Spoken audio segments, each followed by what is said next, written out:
ভার্সিটির প্রথম দিনে সিনিয়র আপুদের হাতে র্যাগিংয়ের শিকার হতে হয়েছে সাব্বিরকে। মধ্যবিত্ত পরিবারের সন্তান হচ্ছে সাব্বির। লেখাপড়ায় অনেক ভালো, তাই টপ রেজাল্ট করে ঢাকা বিশ্ববিদ্যালয়ে চান্স পেয়েছে। দেখতে মাশাল্লাহ পুরো চকলেট বয়। উজ্জ্বল ফর্সা গায়ের রং, যে কোনো মেয়ে প্রথম দেখাতেই ক্রাশ খেয়ে যাবে। এবার গল্পে ফেরা যাক। এই ছেলে সিনিয়রদের কিভাবে সম্মান করতে হয় জানো না?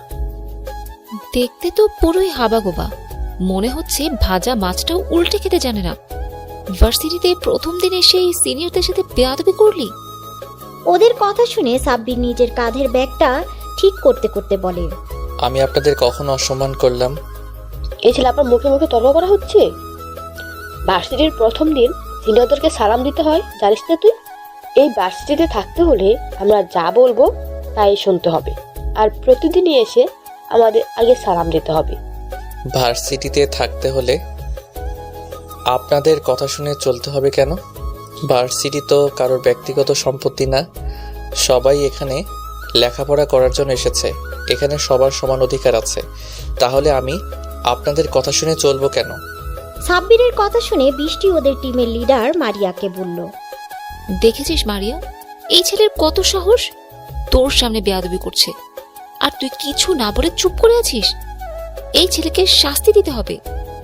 মারিয়া তার হিমিকা, অসম্ভব সুন্দর একটা মেয়ে, পুরো ভার্সিটির ক্রাশ গার্ল। উজ্জ্বল ফর্সা গায়ের রং, বড়লোক বাপের বড় মেয়ে, কিন্তু প্রচন্ড পরিমাণে বদমেজাজি, তবে মনের দিক থেকে অনেক ভালো। মারিয়া এতক্ষণ বসে বসে বাদাম খাচ্ছিল। বৃষ্টির কথা শুনে হাত জেরে উঠে দাঁড়ায় আর বলে, এই ছেলে, তুই জানিস তুই কার সাথে কথা বলছিস? কার সাথে কথা বলছি সেটা তো জানি না, তবে এটুকু বুঝতে পারছি কোনো বড়লোক বাবার বিগড়ে যাওয়া মেয়ের সাথে কথা বলছি। সাব্বিরের কথায় মারিয়া বেশ রেগে যায়, আর রেগে গিয়ে বলে, তোর এত বড় সাহস, তুই আমাকে অপমান করিস? তুই জানিস আমার বাবা এই ভার্সিটির প্রিন্সিপাল, আমি চাইলেই তোকে ভার্সিটি থেকে বের করে দিতে পারি। দেখেন আপু, আমি নিজের যোগ্যতায় এই ভার্সিটিতে এসেছি, কোনো ক্ষমতার জোরে বা ঘুষ দিয়ে নয়। যোগ্যতা থাকলে যে কোনো ভার্সিটিতেই আমি চান্স পাবো। আপনি যেটা বলছেন ওটা আপনার ক্ষমতার অহংকার। এভাবে নিজের ক্ষমতাটাকে অপব্যবহার না করে সেটাকে কোনো ভালো কাজে লাগান। এমন অনেক স্টুডেন্ট আছে যারা জীবনে অনেক কিছু করতে চায়, শুধু সামর্থ্যের অভাবে করতে পারে না। আপনার যদি এতই ক্ষমতা থাকে তাহলে সেই সমস্ত স্টুডেন্টদেরকে ভার্সিটিতে অ্যাডমিশন করিয়ে দিন। আমাদের মতো কিছু মধ্যবিত্ত ছেলেদের ভবিষ্যৎ এমন করে রাগের বশে নিজেদের খেয়াল খুশির জন্য নষ্ট না করে ওই সমস্ত গরিব পরিবারের ছেলেগুলোকে সাহায্য করুন। সাব্বিরের কথায় মারিয়া মুগ্ধ হয়ে ওর দিকে তাকিয়ে রইল। ছেলেটার কথাগুলো শুনে মারিয়া রাগ কখন যে পানি হয়ে গেছে সেটা নিজেও টের পায়নি। মারিয়া সাব্বিরের কথার মাঝেই এতটাই হারিয়ে গেছে যে ও কোনো কথাই বলছে না। মারিয়া কিছু বলছে না দেখে পাশ থেকে মারিয়ার বান্ধবী ছায়া বলল, এই ছেলে, তোর এই সমস্ত জ্ঞান তোর কাছে রাখ, তো সাহস তো কম না। তুই আমাদের মারিয়ার মুখে মুখে কথা বলিস, তোকে তো আমি। কথাটা বলে ছায়া সাব্বিরের দিকে তেড়ে যেতে গেলে মারিয়া ছায়াকে থামিয়ে দিয়ে বলে, আমি কি করব না করব সেটা অবশ্যই তোর কাছ থেকে জানতে হবে না? সরি আপু, আমি যদি কোনো ভুল বলে থাকি তাহলে আমাকে ক্ষমা করে দেবেন। সাব্বিরের কথা শুনে মারিয়ার বান্ধবী গুলো সব হাসতে থাকে। মারিয়া ওদেরকে থামিয়ে দিয়ে বলে, তোর ভুলের জন্য এখন একটাই শাস্তি, তোকে আমাদের এই 5 জনের সমস্ত অ্যাসাইনমেন্ট করে দিতে হবে। কিন্তু আপু, আমি কেন আপনাদের অ্যাসাইনমেন্ট করতে যাব? আমি আপনাদের অ্যাসাইনমেন্ট কিভাবে করব? এটা কিভাবে সম্ভব? এটা তো অন্যায়। আপনারা শুধু শুধু আমার উপরে অত্যাচার করছেন। তুই যদি আমাদের অ্যাসাইনমেন্ট না করে দিস তাহলে তোকে এই ভার্সিটি থেকে রাস্ট্রিকেট করিয়ে দিব। কিভাবে করবি সেটা তোর ব্যাপার। সম্ভব অসম্ভব এই প্রশ্নই আসে না, এটা তোর শাস্তি। আমরা কোনো অত্যাচার করিনি, তুই যে আমাদের সাথে এতক্ষণ বেয়াদবি করলি সেই ভুলের শাস্তি এটা। আর তোর সময়সীমা মাত্র 24 ঘন্টা। 24 ঘন্টার মধ্যে তোকে সমস্ত অ্যাসাইনমেন্ট কমপ্লিট করে ঠিক এই সময়ে কালকে আমাদের দিতে হবে। মারিয়ার কথাগুলো শেষ হলে ওর বান্ধবী বৃষ্টি অ্যাসাইনমেন্টের পেপারগুলো নিয়ে সাব্বিরের হাতে দেয়। তারপর ওরা চলে যায়। সাব্বির কি করবে বুঝে উঠতে পারছে না। মাত্র 24 ঘন্টার মধ্যে 5 জনের অ্যাসাইনমেন্ট ও কিভাবে কমপ্লিট করবে, তাও আবার ওর সিনিয়র ব্যাচের। যেগুলো কখনো না দেখেছে না করেছে।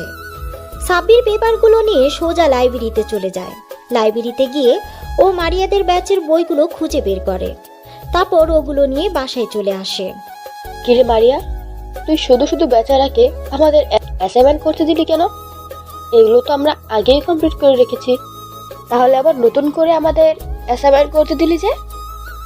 ফার্স্ট ইয়ারের স্টুডেন্ট সিনিয়র ব্যাচেলর অ্যাসাইনমেন্ট করতে দিয়েছে 24 ঘন্টার মধ্যে, তাও আবার 5 জনের অ্যাসাইনমেন্ট, যেটা করা অসম্ভব।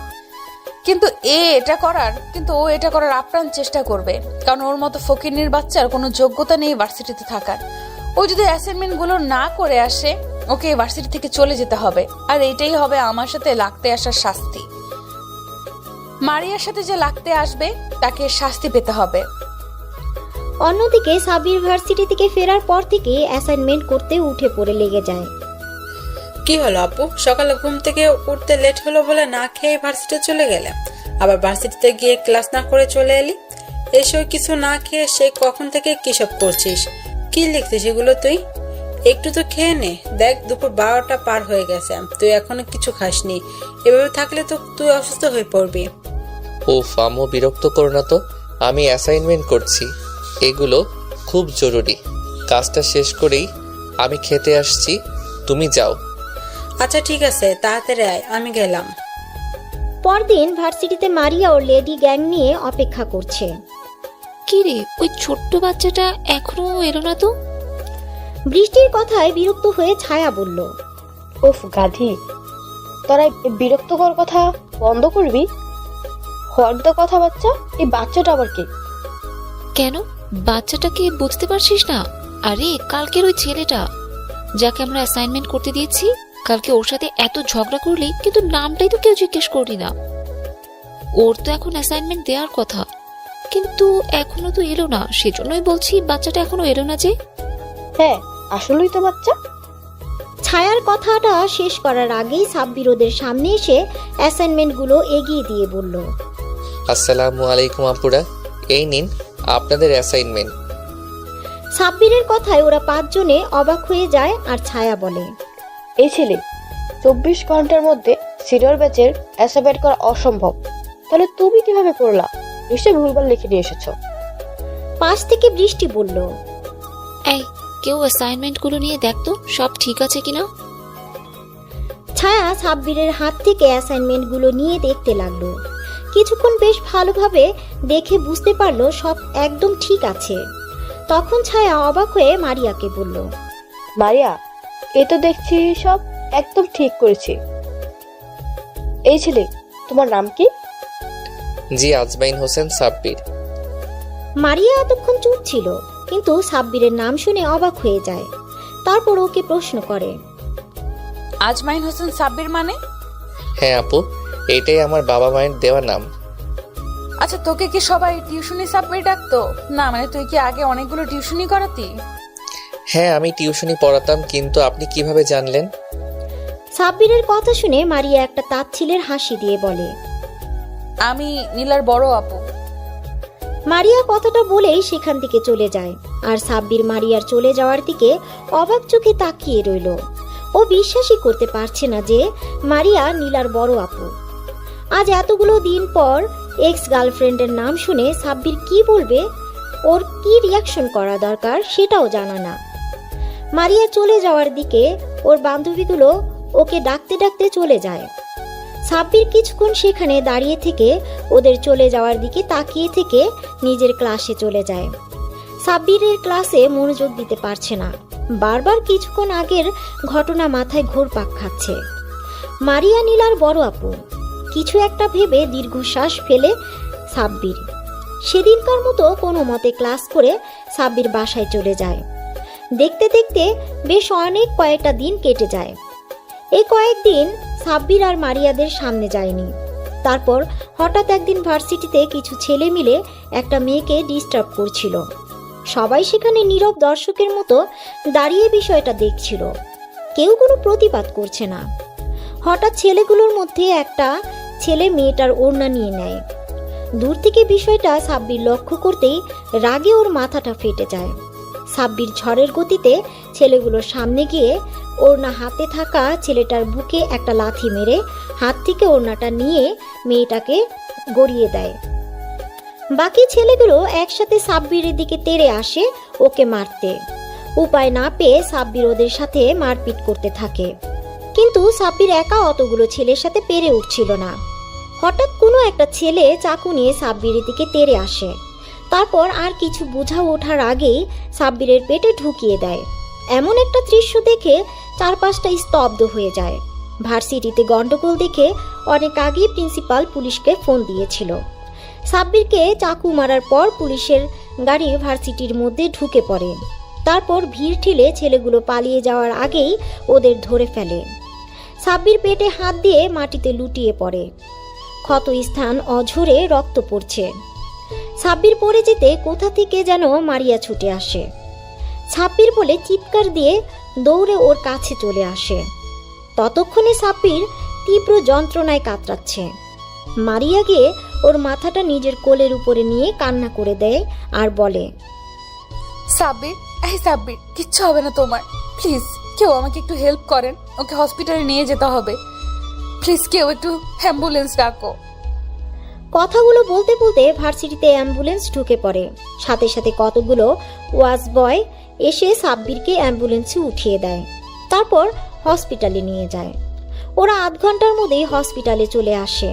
তারপর ভিতরে আসতেই সাব্বিরকে স্ট্রেচারে করে অপারেশন থিয়েটারের দিকে নিয়ে যাচ্ছিল। তখনই মারিয়া সাব্বিরের হাত ধরে কান্না করে বলে, তোমার কিছু হবে না সাব্বির, প্লিজ চোখ খোলো প্লিজ। সাব্বিরকে অপারেশন থিয়েটারে নিয়ে যায়। মারিয়া ঢুকতে গেলেই নার্স আটকে দেয় আর বলে, ম্যাম, আপনি কেবিনে ঢুকতে পারবেন না। অপারেশন থিয়েটারে কেউ এলাও নয়। আপনি আমার সাথে আসুন, কিছু ডকুমেন্টে আপনার সাইন লাগবে। নার্সের কথাতে মারিয়া নির্দ্বিধায় রিসিপশনে চলে যায় আর কিছু পেপার নিয়ে মারিয়ার সামনে দেয় আর বলে, ম্যাম, এখানে একটা সাইন করে দিন। আপনার সাইন ছাড়া আমরা ট্রিটমেন্ট শুরু করতে পারবো না। কিন্তু এগুলো কিসের পেপার? দেখুন ম্যাম, আপনার হাজব্যান্ডের অবস্থা ভালো নয়, তাই এই এগ্রিমেন্ট পেপারে আপনাকে সাইন করতে হবে। ট্রিটমেন্ট চলাকালীন সময় আপনার হাজব্যান্ডের কিছু হয়ে গেলে হসপিটাল কর্তৃপক্ষ দায়ী থাকবে না। ম্যাম, তাড়াতাড়ি সাইনটা করুন, ওনার অবস্থা খুবই খারাপ, লেট করা ঠিক হবে না। নার্সের মুখে হাজবেন্ড কথাটা শুনে মারিয়া অবাক হয়ে গেছে। তাও কিছু না ভেবেই পেপারে সাইন করে দিয়ে আবার দৌড়ে অপারেশন থিয়েটারের সামনে চলে যায়। মারিয়া হাউমাউ করে কান্না করছে। এর মাঝে মারিয়ার বান্ধবীরা চলে আসে। মারিয়াকে কান্না করতে দেখে ছায়া বলে, মারিয়া দোস্ত প্লিজ কান্না করিস না, দেখ সাব্বিরের কিচ্ছু হবে না। এবার সাব্বিরের আম্মু আব্বু কান্না করতে করতে হসপিটালে আসেন। ওদের সামনে এসে সাব্বিরের আম্মু কান্না করে মারিয়ার কাছে প্রশ্ন করে, সাব্বির, আমার সাব্বির, কি হয়েছে? সাব্বিরকে আম্মু, তুমি কান্নাকাটি করো না, আমাদের ছেলের কিচ্ছু হবে না। আমার ছেলে অতটা দুর্বল না যে সামান্য একটু আঘাতে হেরে যাবে। তুমি এইভাবে কান্না করলে অসুস্থ হয়ে পড়বে। পরে তোমার ছেলে যদি দেখে তার জন্য কান্নাকাটি করে তুমি অসুস্থ হয়ে পড়েছ, তাহলে ছেলেটা অনেক কষ্ট পাবে। তুমি কান্নাকাটি বন্ধ করো।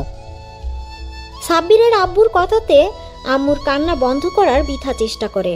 আম্মু এতক্ষণ মারিয়াকে খেয়াল করেনি। ওদেরকে দেখে আব্বু প্রশ্ন করে, আচ্ছা মামুনিরা, তোমরা কি সাব্বিরের ফ্রেন্ড? জি আঙ্কেল, আমরা সাব্বিরের ফ্রেন্ড। আচ্ছা, তোমরা বলতে পারবে আমার ছেলের এই অবস্থা হলো কিভাবে? মন্ত্রীর ছেলে আকাশ ভার্সিটিতে একটা মেয়েকে টিস করছিল, অসভ্যতামি করছিল।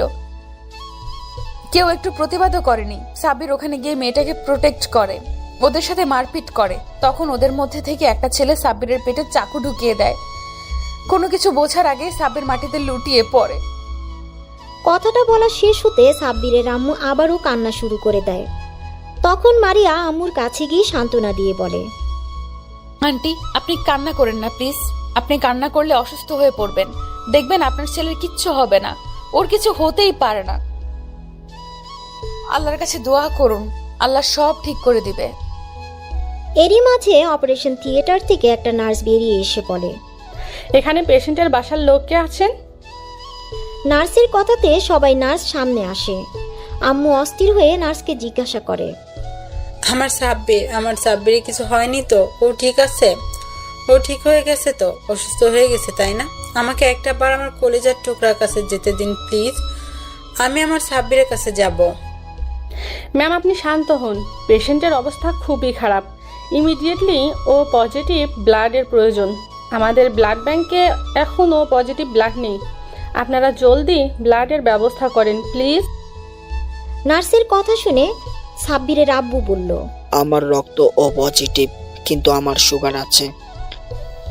এইসব কথার মাঝে আম্মু অস্থির হয়ে বলে, আমার রক্ত নিন, যত রক্ত লাগে নিন, তবু আমার সাব্বিরকে আমার কাছে ফিরিয়ে দিন।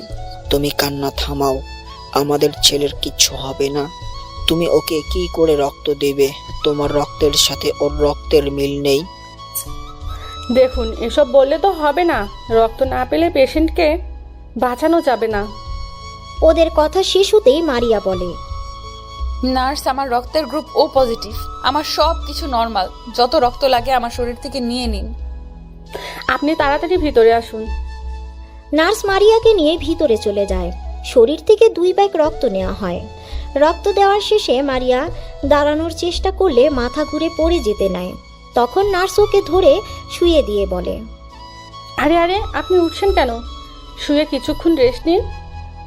নার্স বেরিয়ে গেলে সাব্বিরের আব্বু আম্মু মারিয়ার কেবিনে ঢুকে। আম্মু মারিয়ার সামনে বসে ওর একটা দুহাত হাতের মুঠোয় নিয়ে বলে, তুমি আজকে আমার ছেলের জন্য যা করলে এই ঋণ আমি কখনো শোধ করতে পারবো না মা। ছি ছি, আন্টি কি বলছেন এগুলো? এটা আমার কর্তব্য, এইভাবে বলবেন না। তোমার জন্য আজকে আমি আমার ছেলেকে ফিরে পেয়েছি। তোমার এই ঋণ আমি কিভাবে যে শোধ করব? এই মা, আন্টি কি বলছেন এগুলো? আমার কিচ্ছুর প্রয়োজন নেই। সাব্বির এখন সুস্থ আছে, তাতেই আমি খুশি। তুমি অনেক লক্ষ্যে একটা মেয়ে। তোমার কখনো যদি মনে হয় এই মায়ের থেকে কোনো কিছুর প্রয়োজন, তাহলে তুমি আমাকে অবশ্যই বলবে। আচ্ছা আন্টি। ওদের কথা শেষ হতে সাব্বিরের আব্বু মারিয়ার মাথার উপর হাত রেখে বলে, দোয়া করি মা, তুমি অনেক সুখী হও। আব্বুর কথায় মারিয়া মুচকি একটা হাসি দেয়। ওরা আরো কিছুক্ষণ কথা বলে। এর মাঝে নার্স এসে বলে সাব্বিরের জ্ঞান ফিরেছে। কথাটা শোনার সাথে সাথে মারিয়া ছুটে কেবিন থেকে বেরিয়ে সাব্বিরের কেবিনে চলে যায়। মারিয়ার এভাবে ছুটে যাওয়া দেখে সাব্বিরের আব্বু আম্মু অবাক হয়ে তাকিয়ে থাকে, কিন্তু বিষয়টা নিয়ে খুব একটা ভাবে না। তারপর ওরা সবাই সাব্বিরের কেবিনে গিয়ে দেখে ও মিটমিট করে তাকাচ্ছে। মারিয়া গিয়ে সাব্বিরের পাশে বসে। ওর একটা হাত হাতের মধ্যে নিয়ে বলে, তোমার এখন কেমন লাগছে? সাব্বির চোখ খুলে মারিয়াকে পাশে দেখে অবাক হয়ে যায়। পরক্ষণে আবার চারপাশে তাকিয়ে দেখে মারিয়ার বান্ধবী সহ ওর আব্বু আম্মু সেখানে দাঁড়িয়ে আছে। সাব্বিরের আব্বু আম্মুর দিকে তাকাতেই ওরা কাছে এসে দাঁড়ায়। আম্মু সাব্বিরের অন্য হাত ধরে কান্না করে দেয় আর বলে, তাকে কতবার বলেছি এসব মারপিট আর ঝামেলার মধ্যে জড়াবি না। তুই কখনো আমার কথা শুনবি না, সব সময় মারপিটের ভেতরে থাকবি। আজকে যদি তোর কিছু হয়ে যেত তাহলে আমাদের কি হতো? আমরা কি নিয়ে বাঁচতাম? তুই ছাড়া আমাদের আর কি আছে বল?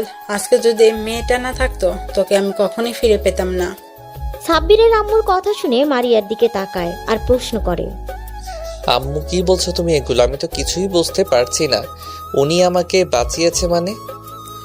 মেয়েটাই তোকে হাসপাতাল এনেছে, আমার 2 ভাগ রক্ত দিয়ে আজকে তোকে বাঁচিয়েছে। ওই তো তোকে হাসপাতাল নিয়ে এসেছে।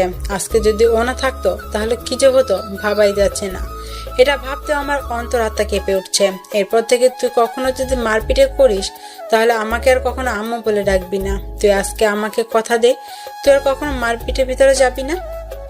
ওর আম্মুর কথা শুনে মারিয়ার দিকে তাকায় আর ওর আম্মুকে উত্তর দেয়, আম্মু, আমি কথা দিলাম আর কখনো মারামারি ভিতরে যাব না।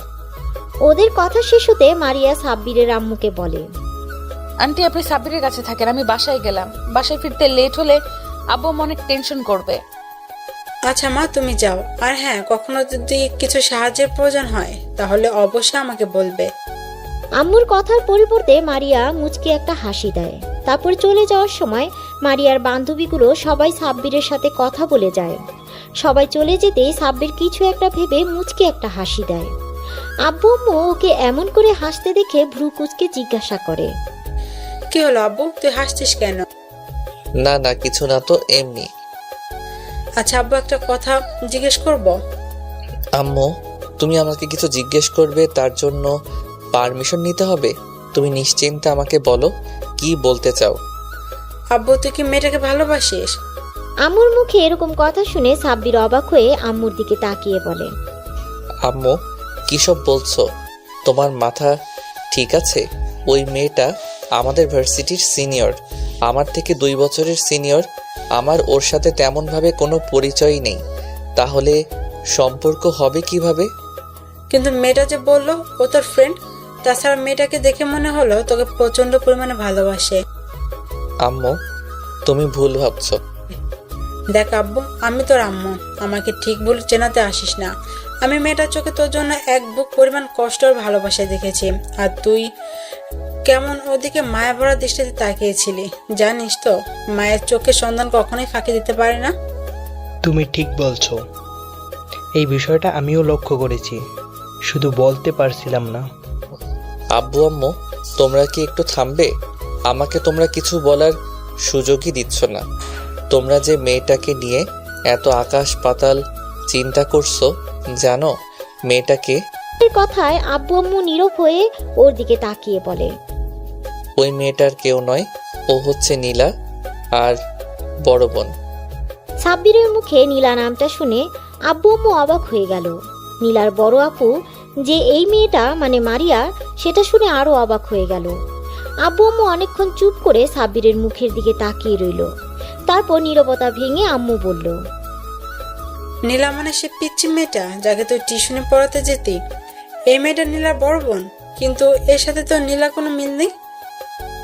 সাব্বির ওর আম্মুর কথায় বিরক্ত প্রকাশ করে বলে, আম্মু, তোমার কি মাথা খারাপ হয়ে গেছে? ওরা কি যমজ নাকি একই রকম দেখতে হবে? উফ, তুই একটা মাথা মোটা। আমি কি চেহারা মিলা কথা বলেছি নাকি? আমি বলতে চেয়েছি নীলা অহংকারী, বদমেজাজি আর জেদি একটা মেয়ে। শুধু নিজের জেদটাকে ধরে রাখতে তোর সাথে মিথ্যা ভালোবাসা অভিনয় করে তোকে মৃত্যুর মুখে ঠেলে দিয়েছিল, আর সেই মেয়ের বড় বোনে আজকে তোকে মৃত্যুর পথ থেকে বাঁচিয়ে আনলো। সাব্বিরের আম্মুর কথা শুনে মুচকি একটা হাসি দেয়। পরক্ষণে আবার ওর আম্মুর মুখে এমন কিছু শুনে যা শোনার জন্য মোটেও প্রস্তুত ছিল না। তবে যাই বলো না কেন সাব্বির আব্বু, মেয়েটাকে কিন্তু আমাদের সাব্বিরের সাথে খুব সুন্দর মানাবে। যদিও সাব্বির থেকে 1 বছর সিনিয়র, তাতে কি, মেয়েটাকে আমার বেশ পছন্দ হয়েছে। অহংকার নীলার থেকে তো ভালোই। আচ্ছা ঠিক আছে, অনেক কথা বলা হয়েছে। ছেলেটা এত বড় একটা ঝড় গেল, এখন আর কথা না বলে ওকে রেস্ট নিতে দাও, আর তুমি বাইরে চলো। আব্বু আম্মু কেবিন থেকে বেরিয়ে যায়, আর সাব্বির সেই পুরনো দিনের ভাবনাতে ডুব দেয়। দেখতে দেখতে 2টা দিন কেটে যায়। এই 2টা দিন সাব্বিরকে হসপিটালে থাকতে হয়েছিল। আজকে সাব্বিরকে ডিসচার্জ করা হবে। যাওয়ার আগে ক্ষত স্থানের ড্রেসিং করার জন্য একটা নার্স এলো। তারপর নার্স কিছু একটা ভেবে বলতে লাগলো, আচ্ছা, আপনার স্ত্রী তো আর এলো না, উনি কি অসুস্থ নাকি? নার্সের কথা শুনে সাব্বির যেন আকাশ থেকে পড়ল। ভাবছে ওর আবার বউ আসলো কোথা থেকে? সেখানে এখন অবধি বিয়েটাই করলো না, সেখানে আবার বউ।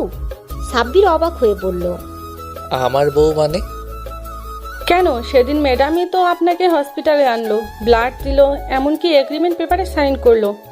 সত্যি ভাগ্য করে এমন একটা বউ পেয়েছেন। উনি যদি আপনাকে হসপিটালে আনতে আর কয়েক মিনিট লেট করতো, তাহলে হয়তো আর আপনাকে বাঁচানো যেত না। তাছাড়া ম্যাডাম যে পরিমাণে কান্না করেছে আপনি ভাবতেও পারবেন না। যতক্ষণ আপনার ট্রিটমেন্ট হয়েছে ততক্ষণ উনি পাগলের মতো কান্না করেছে। আপনার জন্য যে পরিমাণে পাগলামি করছিল তাতে তো স্পষ্ট বোঝা যায় উনি আপনার স্ত্রী আর আপনাকে প্রচণ্ড পরিমাণে ভালোবাসে। নার্সের কথা শুনে সাব্বিরের অবাকের উপর অবাক হচ্ছে। ভাবতেই পারছে না ওরই এক্স গার্লফ্রেন্ডের বড় বোন নাকি ওর জন্য কান্না করেছে, এমনকি ওর জন্য এত কিছু করেছে। সাব্বিরের মনে এখন একটা প্রশ্নই ঘুরপাক খাচ্ছে, আর সেটা মারিয়া ওর জন্য এত কিছু কেন করেছে। তাহলে কি আম্মু যেটা বলল সেটাই সত্যি? কিন্তু সেটা কিভাবে সম্ভব? সাব্বির বারবার নিজেকে প্রশ্ন করছে। নার্সের ড্রেসিং করা হয়ে গেলে চলে যাচ্ছিল, কিন্তু কিছু একটা মনে করে আবার ফিরে এসে বলল, আর হ্যাঁ, দোয়া করি আপনারা দুজন অনেক সুখী হন। জানেন তো, লাইফ পার্টনার হিসেবে এমন কাউকে পাওয়াটা অনেক ভাগ্যের ব্যাপার। তাকে সবসময় ভালোবাসার মানুষটাকে আগলে রাখবেন। সাব্বিরকে ডিসচার্জ করা হলে ও আব্বু আম্মুর সাথে বাসায় ফিরে আসে। দেখতে দেখতে আরও 1 সপ্তাহ কেটে যায়। এর মাঝে মারিয়া একবারও সাব্বিরের খোঁজ খবর নেয়নি। পুরো 1 মাস লেগে গেল সাব্বির সুস্থ হতে। আর সুস্থ হতে ভার্সিটিতে যাবে বলে ঠিক করে। সাব্বির রেডি হয়ে আম্মুকে বলে ভার্সিটির উদ্দেশ্যে বেরিয়ে পড়ে। তারপর ক্যাম্পাসে এসে সাব্বির বারবার এদিক ওদিক মারিয়াকে খুঁজছিল। সাব্বির এই 1টা মাস মারিয়াকে অনেক মিস করেছে। বারবার শুধু মারিয়ার মায়াবী মুখ ওর চোখের সামনে ভেসে উঠেছে। অনেকক্ষণ মারিয়াকে খুঁজেও যখন পেল না, তখন হতাশ হয়ে ক্লাসে চলে যায়। তারপর ক্লাস করতে থাকে। অন্যদিকে কি রে মারিয়া, আজ এতদিন পর সাব্বির ভার্সিটিতে আসলো আর তুই একটা বার ছেলেটার সাথে দেখা করলি না? এই কয়টা দিন তো পাগল হয়ে গিয়েছিলি ওকে দেখতে না পেয়ে, আর আজকে যখন ও এসেছে একটা বার ওর সামনেও যাচ্ছিস না। দেখলাম ও তোকে অনেকক্ষণ যাবৎ খুঁজছিল, অবশেষ না পেয়ে মুখটা মলিন করে ক্লাসে চলে গেল। ওদের কথা শুনে মারিয়া মলিন সুরে বলে, আমি কিভাবে ওর সামনে যাব বলতে পারিস? সাব্বির নিশ্চয়ই এখন আমাকে ঘৃণা করে। আজব তো, তাকে ঘৃণা করবি কেন? কারণ আমি যে নীলার বোন, এটা জানার পর থেকে সাব্বির নিশ্চয়ই আমাকে ঘৃণা করে। সাব্বির হয়তো ভাবে আমিও নীলার মতো অহংকারী, বদমেজাজি আর প্রতারক। আর তার প্রমাণ তো আমি নিজেই দিয়ে দিয়েছি। ছেলেটা ভার্সিটির প্রথম দিন আসতেই ওর সাথে কি করলাম, তখন ও কি বলেছিল তোদের হয়তো মনে নেই, আমি নাকি বড়লোক বাবের বিগড়ে যাওয়া সন্তান। আর আমিও তো নীলার মতোই ওর দারিদ্রতার সুযোগ নিয়েছিলাম। ছেলেটা যে কয়টা দিন হলো ভার্সিটিতে আসছে, আমি প্রত্যেকটা দিন ওর সাথে রাফ বিহেভ করেছি। দেখ মারিয়া, আমরা সবসময় যেটা ভাবি সেটা কিন্তু হয় না। তুই কি জানিস আমরা নিজেরাই নিজেদের শত্রু? যে বিষয়টা নিয়ে আমরা ভয়ে থাকি সেই বিষয়টা নিয়ে আমরা এতটাই চিন্তা করে ফেলি যে যেটা হবার নয় সেটাও কল্পনায় চলে আসে। তারপর সেটার সম্মুখীন হবার সাহসও হয় না আমাদের। এভাবে ভুলভাল চিন্তা ভাবনা বাদ দিয়ে সাব্বিরের সাথে দেখা করে কথা বল। ছেলেটার উপর দিয়ে এতটা ধকল গেছে, ওকে জিজ্ঞেস কর এখন কেমন আছে। ওকে একটু সময় দে। আর তোর জন্য যদি ওর মনে কোনো নেগেটিভ চিন্তা ভাবনা থাকে তাহলে সেটা দূর করার চেষ্টা কর। ভার্সিটিতে এসেই ও প্রথমে তোকে খুঁজছিল, আর তুই ওকে এড়িয়ে যেতে চাইছিস। বৃষ্টির কথাগুলো মারিয়া মনোযোগ দিয়ে শুনল। তারপর নিজের মনকে প্রশ্ন করল, বৃষ্টি ঠিকই বলছে, আমার একবার সাব্বিরের সামনে গিয়ে ওর সাথে কথা বলা দরকার। অন্যদিকে সাব্বিরের ক্লাসগুলো শেষ হলে ও ক্যান্টিনের দিকে যাচ্ছিল। তখনই বৃষ্টি আর ছায়া এসে ওর সামনে দাঁড়ায় আর বলে, এই শোন মারিয়া, তোকে ভার্সিটির পেছন দিকের লেকের পাড়ে যেতে বলেছে। মারিয়া নামটা শুনে সাব্বিরের মুখে হাসির রেখা ফুটে ওঠে। তখন ও বলে, মারিয়া আপু আমাকে ডেকেছে, কিছু বলবে আমাকে? তোর সমস্যা কি বলতো? এত বেশি বুঝিস কেন সব বিষয়ে? তোকে না বললাম মারিয়া ডাকছে, তুই সেখানে না গিয়ে আমাদের প্রশ্ন করছিস। যে ডেকেছে তার থেকে শোন। সাব্বির আর এক মুহূর্ত সেখানে না থেকে ওখান থেকে ছুটে ভার্সিটির পেছনের দিকে লেকের পাড়ে চলে আসে।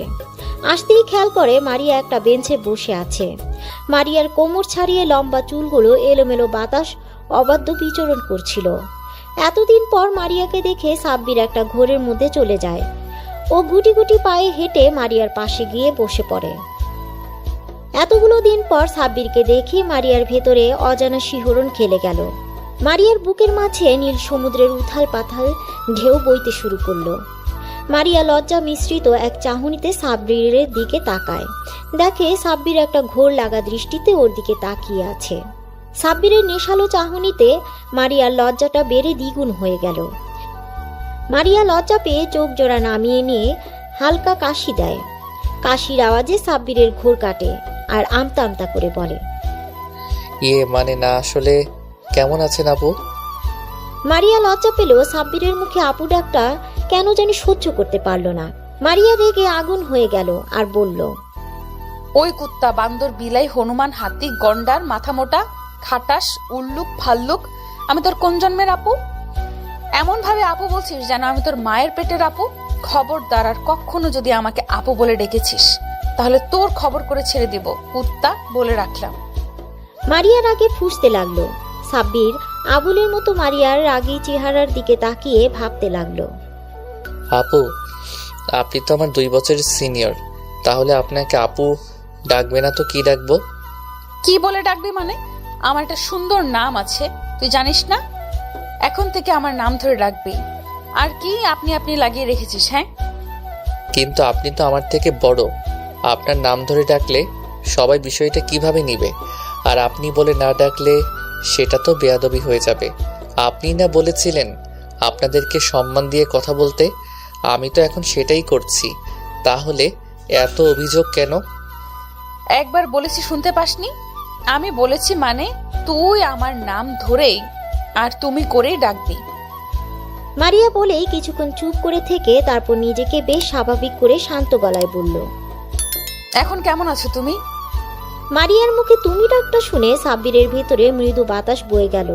তারপরও বলল, আলহামদুলিল্লাহ ভালো আছি, আপনি কেমন আছেন? সাব্বিরের মুখে আবার আপনি ডাক শুনে মারিয়া রাগী চোখে তাকিয়ে সাব্বির আমতা আমতা করে বলল, আপনাকে তুমি ডাকতে সময় তো লাগবেই। আমি সবাইকে আপনি করে ডাকতে অভ্যস্ত, তাই তুমি ডাকটা সহজে আসে না। সাব্বিরের ভয়ার্ত চেহারা দেখে মারিয়া একটু মুচকি হাসে। তখনও জিজ্ঞাসা করে, আচ্ছা, তোমাকে একটা কথা বলবো, যদি কিছু মনে না করো। কি কথা বলো? আর মনে করার কি আছে? আমি তোমার কোনো কথাতেই কিছু মনে করব না, তুমি নির্দ্বিধায় বলো। তুমি তো নীলার আপু, অথচ নীলার স্বভাবের সাথে তোমার কোনো মিল নেই। দুজনে দুই মুদ্রার উল্টো পিঠ। তুমি এতটা আলাদা কেন? এই প্রশ্নটা আমার মনে বারবার ঘুরপাক খাচ্ছে। এর জন্য তুমি এতটা ভয় পাচ্ছিলে? তবে হ্যাঁ, তুমি কথাটা ঠিক বলেছ। আমি আর নীলা দুজনেই দুই রকম। নীলার সাথে আমার কোনো মিল নেই। নীলার অতিরিক্ত অহংকার করত। ওর এই অহংকার আর জেদের জন্যই হয়তো ওকে শাস্তি পেতে হয়েছে। শাস্তি পেয়েছে মানে? কি বলছো তুমি? আমি তো কিছুই বুঝতে পারছি না। নীলা তোমার সাথে যেটা করেছে ঠিক এইরকম ভাবে আরো অনেক ছেলের সাথে এইরকম করেছে। কিন্তু ওই যে কথায় আছে না, পাপের খরা পূর্ণ হয়ে গেলে পাপের শাস্তি হবেই হবে। নীলার এমন কাজে অনেক ছেলেই ওর উপর ক্ষিপ্ত ছিল। তারপর ও যখন মন্ত্রীর ছেলে আকাশের একটা ফ্রেন্ডের সাথে ঠিক একইভাবে গেমের অভিনয় করে, তখন আকাশ অনেক ক্ষিপ্ত হয়ে যায়। এরপর একদিন নীলাকে জোর করে তাকে তুলে নিয়ে গিয়ে ধর্ষণ করে মেরে ফেলে। মারিয়ার এমন কথা শুনে সাব্বিরের পুরো পৃথিবী যেন থমকে গেছে। ও বিশ্বাসই করতে পারছে না নীলা আর নেই। আপনাদের সবার মনে হয়তো প্রশ্ন থাকতে পারে, সাব্বিরের সাথে কি এমন করেছিল নীলা। আসুন তবে আপনাদের সব ঘটনা খুলে বলি। সাব্বির মধ্যবিত্ত পরিবারের ছেলে। সাব্বিরের আব্বু হঠাৎ অসুস্থ হয়ে পড়ায় সেই মুহূর্তে সাব্বিরকে পরিবারের হাল ধরতে হয়েছিল। নীলা ছিল সাব্বিরের প্রথম ছাত্রী। সাব্বির প্রথম থেকেই নীলাকে অনেক স্নেহ করত, কিন্তু নীলার কাছে সেগুলো বিরক্ত লাগত। তারপরে নীলার আব্বু আম্মু সাব্বিরের প্রতি অতিরিক্ত কেয়ার আর ভালো মানসিকতা দেখে নীলা রাগে, হিংসায় আর জেদের জন্য সাব্বিরের সাথে ভালোবাসার নাটক করে। সাব্বির যখন ওর প্রেমের প্রস্তাবে রাজি হচ্ছিল না, তখন নীলা সুইসাইডের নাটক করছিল। ফলস্বরূপ সাব্বিরকে বাধ্য হয়ে রাজি হয়ে যেতে হয়েছিল। তারপরও সাব্বির ওদের সম্পর্কটা নিয়ে খুবই দ্বিধায় ছিল, কারণ নীলা খুবই ছোট ছোট ড্রেস পরতো আর নাইট ক্লাবে গিয়ে অন্য ছেলেদের সাথে পার্টি করত, ড্রিঙ্কস করত। এক কথায় নীলার এরকম চলাফেরা সাব্বিরের মোটেও পছন্দ ছিল না। কিন্তু সাব্বির মানা করলে নীলা ওকে অনেক কথা শুনিয়ে দিত। তারপর একদিন রাতে সাব্বির টিউশনি শেষ করে বাসায় ফেরার পথে দেখে একটা গাড়ির মধ্যে একটা মেয়ে আর একটা ছেলে অন্তরঙ্গ অবস্থায় আছে। সাব্বির দেখেও এড়িয়ে যাচ্ছিল। ঠিক সেই সময় গাড়ির ভেতর থেকে মেয়েটার খুবই বিশ্রী একটা আওয়াজ শুনতে পায়।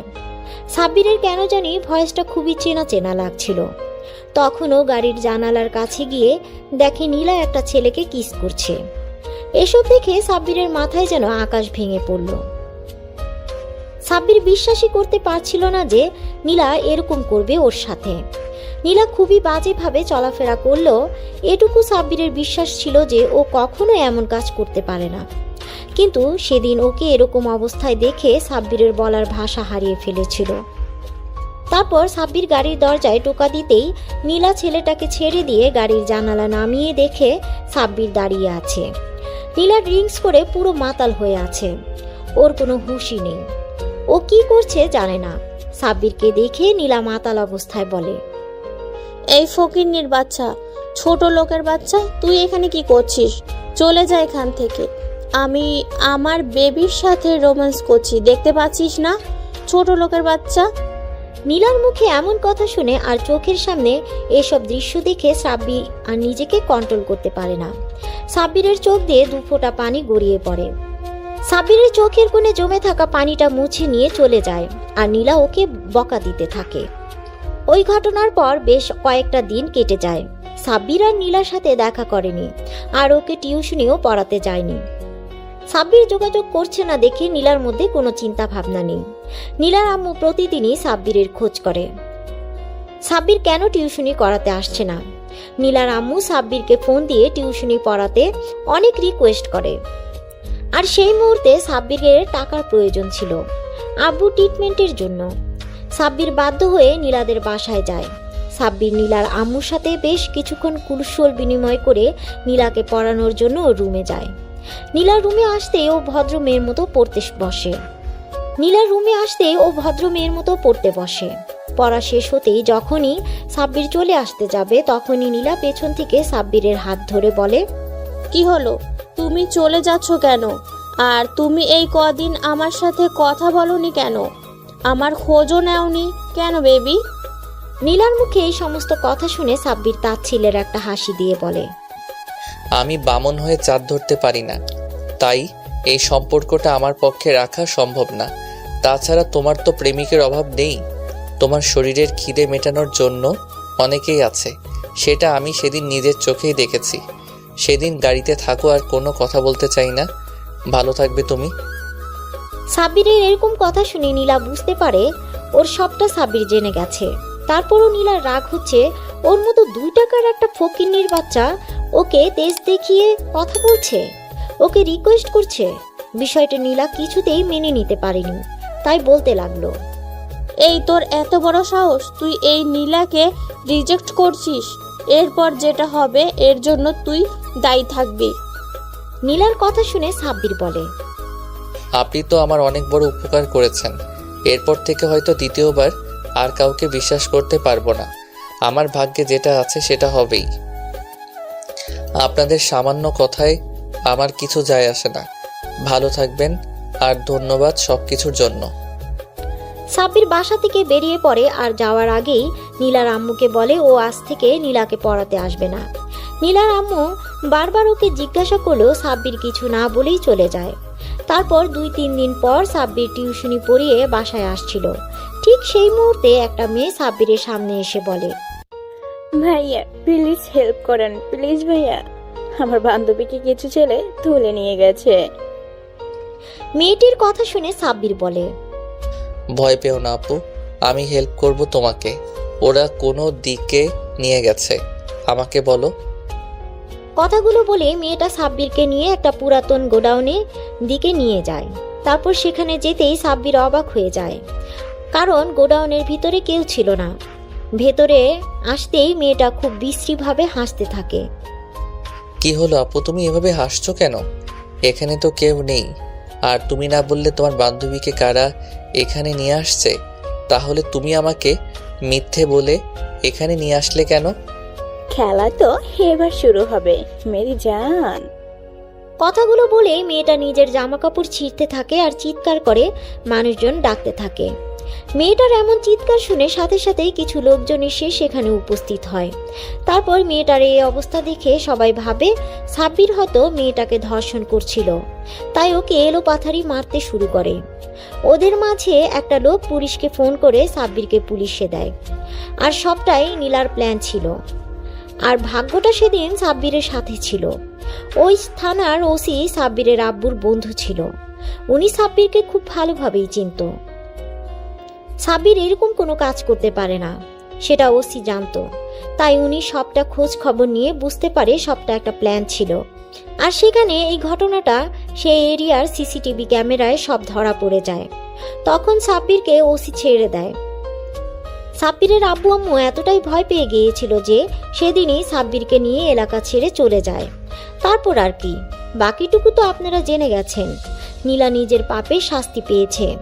অন্যদিকে সাব্বির খুব কষ্ট করে আর পরিশ্রম করে অনেক ভালো রেজাল্ট করে এই ভার্সিটিতে চান্স পায়। তাই ওকে আবারও ঢাকাতে ফিরে আসতে হয়েছে। সাব্বির কখনো ভাবেনি যে এখানে এসে নীলার সম্পর্কে এরকম কথা শুনতে হবে। তো বর্তমানে ফেরা যাক। সাব্বির মারিয়ার মুখোমুখি বসে আছে। ও কি বলবে ভেবে পাচ্ছে না। হঠাৎ মারিয়া বলতে আরম্ভ করে, আর তুমি সেই সাব্বির যার সাথে আমার বোন এরকম করেছিল। এটা জানার পর থেকে লজ্জার জন্য আমি তোমার সামনে আসতে পারিনি। আমি আমার বোনের কাজের জন্য আমি তোমার কাছে ক্ষমা চাচ্ছি। নীলা যেটা করেছে তোমার সাথে সেটা হয়তো ক্ষমার অযোগ্য। এমনকি সেদিন হসপিটালেও এই জন্যই তোমার সামনে যেতে পারিনি। আরে না না, তোমাকে মাপ চাইতে হবে না। তোমার আর তোমার বোনের মধ্যে আকাশ পাতাল তফাৎ। তোমার বোনের থেকে আমি প্রথম থেকেই দূরে দূরে থাকতাম, কারণ ওকে আমার কখনোই পছন্দ ছিল না। শুধু ওর জেদের কাছে হার মেনে ওর সাথে রিলেশনে যেতে হয়েছিল। থাক, সেগুলো পুরনো অতীত। ওসব কথা আর না তোলাই ভালো। তবে তুমি কি আমাকে ক্ষমা করে দিয়েছো তো? ক্ষমা করার প্রশ্নই ওঠে না। তুমি তো কখনো ভুল করনি। যা করেছে নীলা করেছে, তার ভুলের জন্য তুমি কেন লজ্জিত হবে? এসব কথা আমি ভুলে গেছি। সেসব কথা মনে করে নিজেকে ছোট করো না। আমি কখনোই ওর জন্য তোমাকে অন্য চোখে দেখিনি। আমি মেয়েদেরকে অনেক সম্মান করি, তাই তোমাকে কখনো অসম্মান করব না, কথা দিলাম। সাব্বিরের কথা শুনে মারিয়া একটা স্বস্তির নিঃশ্বাস ফেলে সাব্বিরকে বলে, তাহলে আজ থেকে আমরা বেস্ট ফ্রেন্ড। সাব্বির একবার মারিয়ার দিকে তাকাচ্ছে, একবার মারিয়ার হাতের দিকে, তারপর মুচকে একটা হাসি দিয়ে মারিয়ার হাতের সাথে হাত মিলিয়ে বলে, ওকে বেস্ট ফ্রেন্ডস। মারিয়া কিছুক্ষণ চুপ থেকে বলে, আচ্ছা, আমি একটা প্রশ্ন করব তোমাকে। বলো, কি বলবে? আচ্ছা, আমি তো নীলাকে পড়াতে যেতাম, কোনোদিন তো তোমাকে দেখিনি। আরে পাগল, আমি তো পড়াশোনার জন্য দেশের বাইরেই গিয়েছিলাম। নীলার হঠাৎ চলে যাওয়ায় আব্বু আম্মু অনেক ভেঙে পড়েছিল, তাই আমাকে দেশে ফিরে আসতে হয়েছে। তারপর আব্বু আম্মু আর আমাকে যেতে দেয়নি। এইখানে থেকে পড়াশোনাটা কন্টিনিউ করছি। নীলা চলে যাওয়াতে আব্বু আম্মু আমাকে চোখে হারায়, তাই কোথাও একা ছাড়ে না। সবসময় আমাকে চোখে চোখে রাখে, সামনে নিয়ে রাখে। ও আচ্ছা, বুঝলাম। এভাবে দেখতে দেখতে বেশ কয়েকদিন কেটে গেছে। আর এই কয়েকটা দিনে মারিয়া আর সাব্বিরের মাঝে খুব ভালো বন্ধুত্বপূর্ণ সম্পর্ক তৈরি হয়েছে। মারিয়া ধীরে ধীরে সাব্বিরের প্রতি অনেক দুর্বল হয়ে পড়েছে। মারিয়া এখন সাব্বিরকে ছাড়া কিছুই কল্পনা করতে পারে না। তারপরও সাব্বিরকে নিজের মনের কথা বলতে পারে না। এভাবে হঠাৎ একদিন সাব্বিরের ক্যান্টিনের দিকে যাচ্ছিল। ঠিক সেই সময় কোথা থেকে একটা মেয়ে সাব্বিরের বলে চিৎকার করে ছুটে এসে ওকে জড়িয়ে ধরে। মেয়েটার এমন কর্মকাণ্ডে সাব্বির তাল সামলাতে না পেরে 2 কদম পিছিয়ে যায়। তারপর নিজেকে সামলে নিয়ে জড়িয়ে ধরা মেয়েটিকে দেখার চেষ্টা করে, কিন্তু মেয়েটার মুখ দেখতে পাচ্ছে না, কারণ মেয়েটা ওর বুকে মুখটা গুজে রেখেছিল। সাব্বির মেয়েটাকে জোরে করে সরিয়ে নিয়ে দেখে এটা আর কেউ না, ওর কাজিন তিন্নি। তিন্নিকে দেখে সাব্বির ভুরু কুচকে তাকায়। তিন্নি মুচকে একটা হাসি দিয়ে বলে, কেমন আছো সাব্বির ভাইয়া? কিরে, তুই এখানে কি করে এলি? তুই না দেশের বাইরে ছিলি, তাহলে দেশে ফিরলি কবে? ভাইয়া, আমি আজকে দেশে ফিরেছি আর এসে তোমার সাথে দেখা করতে চলে এসেছি। তুমি খুশি হওনি আমাকে দেখে? খুশি হয়েছি, আর অবাকও হয়ে গেছি। হঠাৎ তোকে দেখে ঘাবড়ে গিয়েছিলাম। কিন্তু তোমাকে দেখতে তো মনে হচ্ছে না তুমি খুশি হয়েছো। মনে হয়েছে আমার উপরে বিরক্ত হচ্ছ। পাগলি, আমি এতদিন পর আমার পিচ্ছি বোনটাকে দেখতে পেলাম, আর আমি খুশি না হয়ে থাকতে পারি? আচ্ছা, এখন আর মুখ ভার করে থাকিস না, চল তোকে আমার ভার্সিটিটা ঘুরিয়ে দেখাই। সাব্বির তিন্নিকে নিয়ে ভার্সিটির অন্য দিকটায় চলে যায়। ওরা যেতে মারিয়া আর ওর বান্ধবীগুলো আড়াল থেকে বেরিয়ে আসে। মারিয়ার বান্ধবীগুলো এতক্ষণ মারিয়াকে আটকে রেখেছিল, কারণ তিন্নি সাব্বিরকে জড়িয়ে ধরতে দেখে ও বেজায় রেগে গিয়েছিল। মারিয়া পারে তো এসে তিন্নিকে খুন করে। মারিয়া রাগে ফুঁসছে, কারণ সাব্বির অন্য একটা মেয়ের সাথে সময় দিচ্ছে। ও কোনো মতেই মেনে নিতে পারছে না সাব্বির অন্য একটা মেয়ের হাত ধরে ঘুরছে, হাসাহাসি করছে, ওকে জড়িয়ে ধরছে, এমনকি খাইয়ে পর্যন্ত দিচ্ছে। মারিয়া আরেক মুহূর্ত যদি এখানে থাকে তাহলে তন্নিকে ভস্ম করে দিবে। সাব্বির আর তন্নি ভার্সিটি থেকে চলে যাওয়ার উদ্দেশ্যে পা বাড়াতেই ওরা গিয়ে মারিয়ার সামনে পড়ে। মারিয়া খেয়াল করে মেয়েটা সাব্বিরের হাত ধরে রেখেছে। মারিয়ার আগুন চোখ সাব্বিরের দিকে তাকাতেই মারিয়াকে সাব্বির চোখের ইশারায় জিজ্ঞাসা করে কি হয়েছে, কিন্তু কিছু বলে না, মুখ ফিরিয়ে নেয়। কিছুক্ষণ চুপ থেকে সাব্বির বলে, পিচি বোন, এটা আমাদের ভার্সিটির সিনিয়র আপু, আর ও আমার বেস্ট ফ্রেন্ড। আর মারিয়া, এই হচ্ছে আমার কাজিন তিন্নি। মারিয়া অন্যদিকে মুখ ঘুরিয়ে রেখেছিল। সাব্বিরের কথায় ওদের দিকে তাকায়। মারিয়ার রাগের কারণ হচ্ছে তিন্নি মারিয়ার থেকেও সুন্দরী, আর প্রতিটা মেয়ের জাতিগত অভ্যাস নিজের থেকে সুন্দরী কাউকে দেখলেই বিনা কারণে রেগে যাওয়া, তার উপরে আবার সেটা যদি নিজের প্রিয় মানুষের সাথে ঘুরোঘুরি করে। মারিয়া নিজের রাগটা কন্ট্রোল করে মুখে বলে, ভালোই তো। আসসালামু আলাইকুম আপু, কেমন আছেন? ওয়ালাইকুম আসসালাম, আলহামদুলিল্লাহ আমি ভালো আছি। তুমি কেমন আছো? ভালো আছি। তিন্নিকে মারিয়ার একটু সহ্য হচ্ছে না। তারপরও এটা ভেবে নিজের মনকে সান্ত্বনা দিচ্ছে যে মেয়েটা ওর থেকে সিনিয়র আপু। তিন্নি সাব্বিরকে ছোটবেলা থেকেই অনেক ভালোবাসে, কিন্তু সাব্বিরের অতিরিক্ত রাগের কারণে কখনো ভয়ে ওকে বলতে পারেনি। তিন্নি নিজেও মারিয়াকে দেখে সহ্য করতে পারছে না। ও নিজেকে এটা ভেবে সান্ত্বনা দিচ্ছে যে মারিয়া সাব্বিরের সিনিয়র, তাই ওর সাথে কখনোই সাব্বিরের সম্পর্ক হয় না। মারিয়া রেগে সেখান থেকে ওর বান্ধবীদেরকে নিয়ে সেখান থেকে চলে যায়। সাব্বির মারিয়াকে কয়েকবার ডাকলো, তারপরও দাঁড়ালো না। সাব্বির তিন্নিকে নিয়ে বাসায় চলে আসে। তারপর ভিতরে আসতেই আম্মু বলে, কিরে, তোরা চলে এসেছিস? মেয়েটাকে কতবার বললাম ভার্সিটিতে যেতে হবে না, তুই একটু পরেই চলে আসবি, তারপর দেখা করতে চলে গেল। ও আমার সুইট কিউট আন্টি, আমি এতদিন পরে দেশে ফিরলাম আর এসে সাব্বির ভাইয়াকে দেখবো না, এটা কোনো কথা? আমি ভাইয়ার জন্য দেশে ফিরছি না। তিন্নির কথা শুনে সাব্বির অবাক হয়ে ওর দিকে তাকায়। তারপর ওর মাথায় একটা চাটি মেরে বলে, এই, তুই আমার জন্য দেশে ফিরেছিস মানে?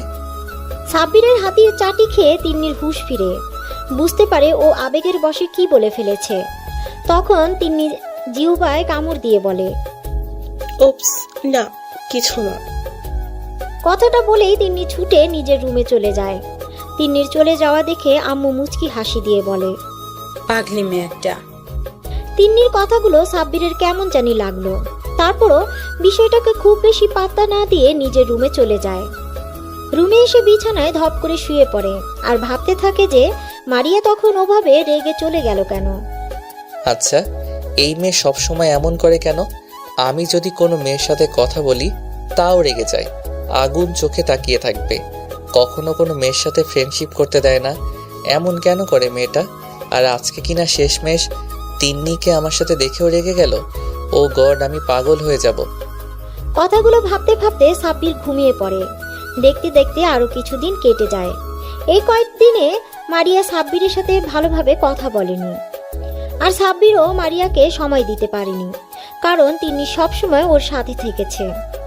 তিন্নির কারণে সাব্বির মারিয়াকে একটা কলও দিতে পারেনি।